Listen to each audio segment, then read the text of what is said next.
Shalom teman-teman, dan pada malam hari ini secara khusus kita akan membahas mengenai potentiometer. Jadi setelah kita melakukan konfigurasi mulai dari eh, LED, LCD, dan bahkan buzzer, pada saat ini kita akan masuk ke potensio. Jadi teman-teman, sebelum kita mengenal potensio, mungkin teman-teman lebih akrab dengan resistor. Jadi cara kerja resistor itu kan menghambat.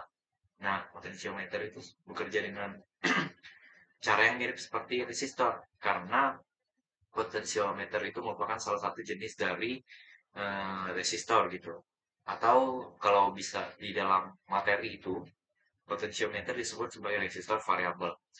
Nah, adapun beberapa komponen yang menggunakan potensiometer itu seperti pengatur volume, jadi ada tegangannya. Jadi yang seperti yang aku jelaskan tadi, potensio itu berfungsi untuk menghambat tegangan. Jadi ketika dia mengatur volume, ada tegangan yang diatur di sana, kemudian pengatur kecepatan motor, penyetelan bias pada amplifier, dan juga pencerahan pada layar laptop ataupun layar HP. Nah, tanpa berlama-lama, di sini saya telah membuat rangkaiannya.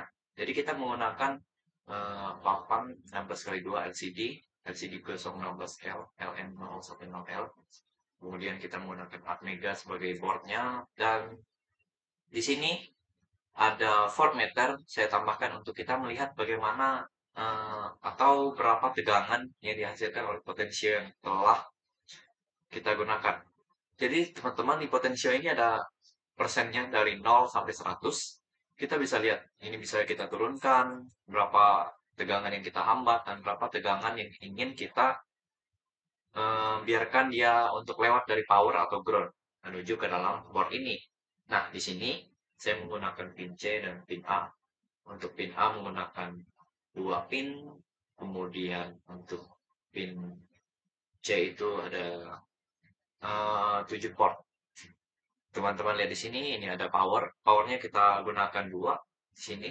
Kemudian ada ground 1, voltmeter, dan juga potensiometer 2.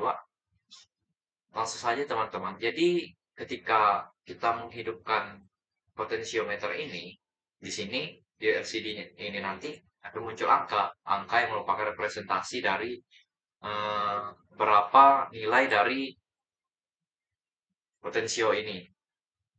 Begitu teman-teman. Nah, tanpa berlama-lama, teman-teman bisa lihat di codingan yang kita buat. Jadi memang konfigurasi yang dilakukan di eh, CVAPR ini mungkin terlihat mirip kalau teman-teman langsung lihat codingannya.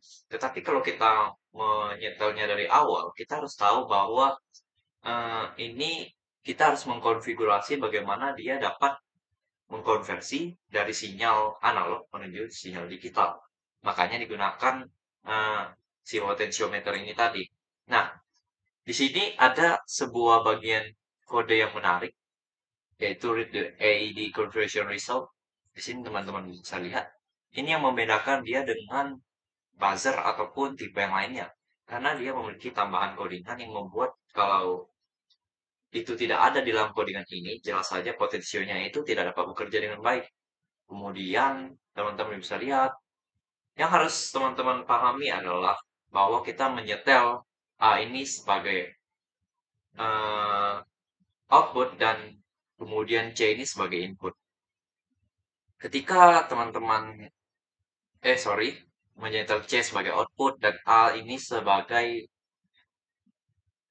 input tempat kita memasang resistornya. Nah, kemudian di dalam codingan ini, seperti pertemuan kita sebelumnya yang bagaimana kita membahas mengenai LCD, di situ kan kita ada bahas bagaimana mengkonfigurasi entah itu gotoksi dan sebagainya, kemudian LCD puts F, put string maksudnya itu telah kita pelajari dan kita langsung aplikasikan di sini. Yang membedakan ada di sini, yaitu sprint F data ADC atau analog digital converter. Kemudian ada %D, read ADC, membaca ADC 0. Jadi kalau teman-teman ingin mengubah ADC yang mana yang ingin digunakan, itu tinggal menggunakan ADC yang ingin dipilih. Ini misalnya ini. Ini akan potensinya ada di sini. Kemudian panahnya ini mengarah atau keluar dari port A0 atau ADC 0. Nah, kalau teman-teman menggunakan ADC1 atau yang ada di port A1, itu maka di codingannya harus kita inputkan red ADC sama dengan 1 gitu. Nah, kemudian kalau Gotoksi tidak perlu aku jelaskan karena sudah teman-teman bisa cek di video sebelumnya. Kemudian teks yang ingin kita tampilkan kita taruh di sini. P1 itu maksudnya potensio 1. Nah, kemudian tidak lupa juga ada delay biar dia nanti bisa kena kelip. Dan juga LCD puts data ADC ini nanti data ADC yang dihitung dengan potensio akan dimasukkan ke lampu P1 ini. Makanya kalau teman-teman lihat, saya perbesar di sini, ya dia berkelap kelip. P1, P2, P3, dan kemudian by GS itu hanya editan saya saja. Nah, kalau teman-teman ingin modifikasi dengan output yang berbeda, bisa dilakukan. Nah, di sini saya melakukan pengurangan angka, lihat tuh, langsung berubah kan. Nah, di sini aku udah menyiapkan dua codingan. Bagaimana kalau menggunakan dua potensio? Ini kan teman-teman kalau perhatikan ini kan menggunakan hanya satu potensio. Semuanya ADC 0, 0, dan 0. Makanya di sini kalau saya mengubah yang ini saja, itu yang lain tidak akan ngaruh. Tuh, ini semua adalah berasal dari potensio yang pertama. Sedangkan untuk potensio yang kedua, jika kita otak-atik maka tidak akan berubah apa-apa. Nah, kalau ini teman-teman ingin mengubahnya, codingannya sebagai berikut. Tinggal mengubah di bagian ini, red ADC menjadi 1.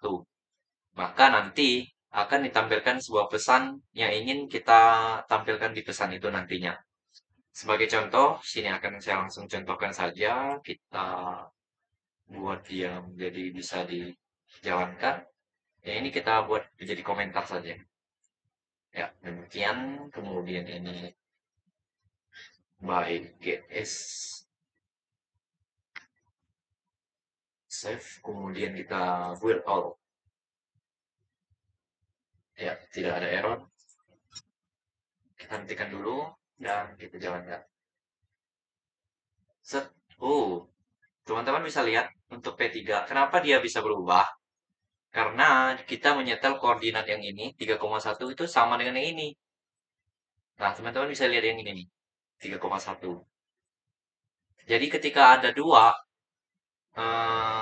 codingan atau dua potensio yang memiliki alamat yang sama di LCD, ingat ya alamat yang sama di LCD, maka dia akan mereplace yang pertama. Lihat ini. Kalau saya tambahkan, teman-teman lihat tuh 543. Kalau saya tambahkan, tuh langsung 553. Nah, gitu teman-teman. Untuk modifikasi selanjutnya, itu terserah teman-teman, entah itu mau ditambahkan buzzer, LED, atau dan sebagainya. Tapi inilah cara kita menggunakan potensio itu sendiri. Sekian video penjelasan dari saya. Saya ucapkan terima kasih.